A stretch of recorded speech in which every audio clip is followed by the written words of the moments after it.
Welcome, folks. We're diving deep into some intense geopolitical waters today. We're looking at claims that the USA is pushing for WW3 and that the Iran war is revealing the West's true intentions. Yeah. So we're talking about that recent attack on Tehran and several other Iranian cities, right? And apparently Israel and the US are taking a highly active role in this conflict. Absolutely. Right, the narrative here is pretty explosive. According to the analysis, after this surprise attack on Tehran, the US and Israel essentially plunged Iran into a war scenario. Well, it's like they're arguing that by provoking Iran, the West is setting the stage for a larger global conflict. Yeah, exactly. The underlying point is that these actions aren't just isolated military engagements. They're positioned as steps in a broader, global Yeah, I get it. agenda. And Dr. Arthur Khachikian, he's the one providing this perspective, right? With his background, a PhD from Stanford and teaching at an Armenian university in Yerevan, it sounds like he has the academic chops to back up his Definitely. claims. For sure. His analysis, as featured on the Neutrality Studies channel, is not just a rant. It's a detailed look at how this escalation may be less about defense and more about strategically orchestrated conflict. Right on. It's interesting though.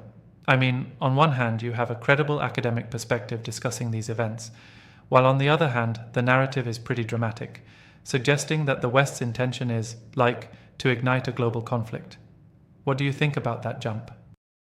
Well, it's a perspective that demands our attention, although it's a bit radical when you really lay it out. Exactly, and it's like, when you overstate something, sometimes you risk losing the nuance of realpolitik. But at the same time, it's a call to closely examine the geopolitical moves in the Middle East and beyond. Yeah.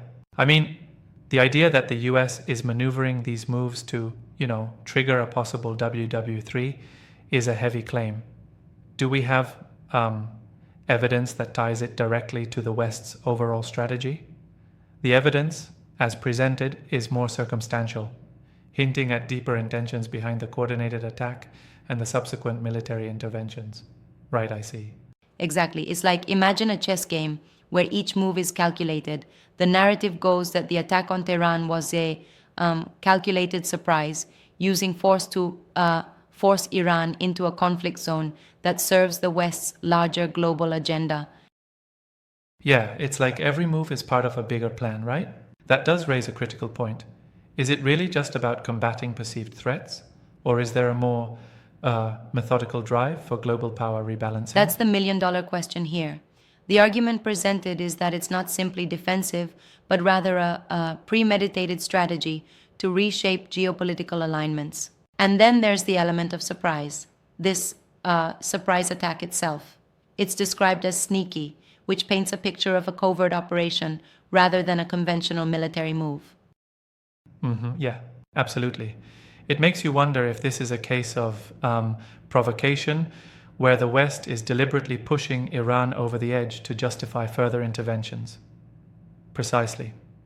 In their view, the conflict becomes a sort of self-fulfilling prophecy, where provoking a reaction then becomes the excuse for heavier military involvement.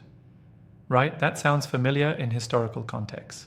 You could say it's a classic pattern where provoking an enemy justifies preemptive actions. It's like setting up a scenario so that when the enemy reacts, you already have your plan in motion. Almost like rigging a domino effect. And here's where things get really complex. While the narrative here suggests a dire, almost inevitable slide towards global conflict, some might argue that it's also a bit of alarmism. Aren't there risks of overstating the case for a WW3 scenario? That's a fair critique. In my view, while the analysis is thought-provoking, it might oversimplify some of the intricacies of international relations. Exactly. It's like, yes, there are certainly power plays at work, but inferring that every move is a direct plunge into a global war might be an overextension of the facts. I get that, yeah? Right? And it's important to note that these interpretations can sometimes serve to further polarize opinions. But then, isn't that part of the larger narrative these discussions often aim to stir True. up? Stirring public debate is a big part of it.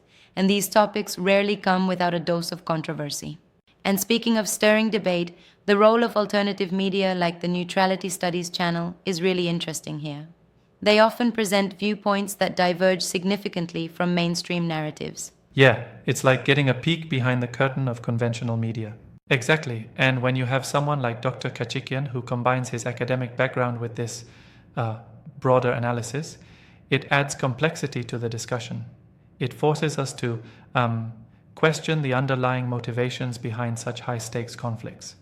Right, it nudges us to look beyond the headlines and ask deeper questions.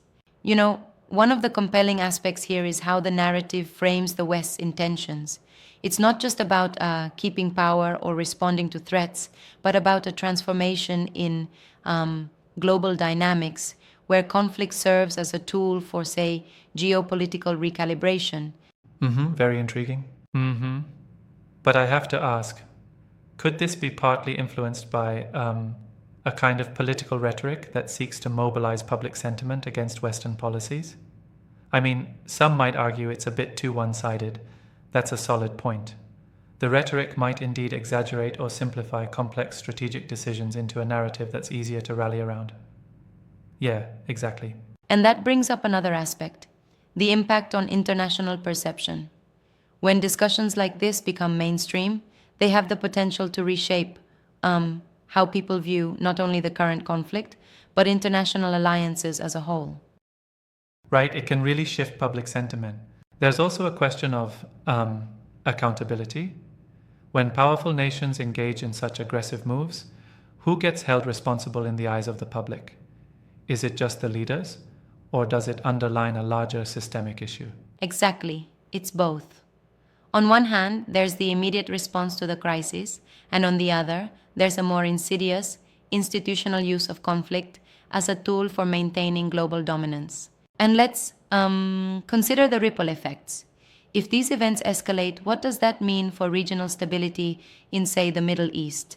The analysis hints that this might not just be about Iran, but about sending a broader message to other nations.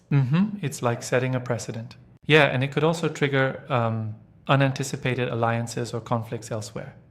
The domino effect in international politics can be unpredictable, right? Absolutely. Global politics works in these intricate networks of cause and effect. And here's a thought that really gets me. When you see such grand narratives suggesting a push towards WW3, it forces us to critically analyze not only the events themselves, but also the way they're being framed by various actors. True. And while it's crucial to question the rhetoric, we also have to look at the underlying power dynamics. That means understanding why a nation might choose to escalate and what outcomes they might be betting on. Exactly. It's a strategy that, while aggressive, is deeply rooted in the pursuit of maintaining or even expanding dominance on the global stage. You know, it's like a high-stakes poker game. Every move is calculated, and sometimes the bluff is as significant as the real cards held by the players. Yeah, it's like reading between the lines. And that's why discussions like this, even if they seem alarmist, force us to pay closer attention to the nuances of international strategy. It's not just about hot-button headlines.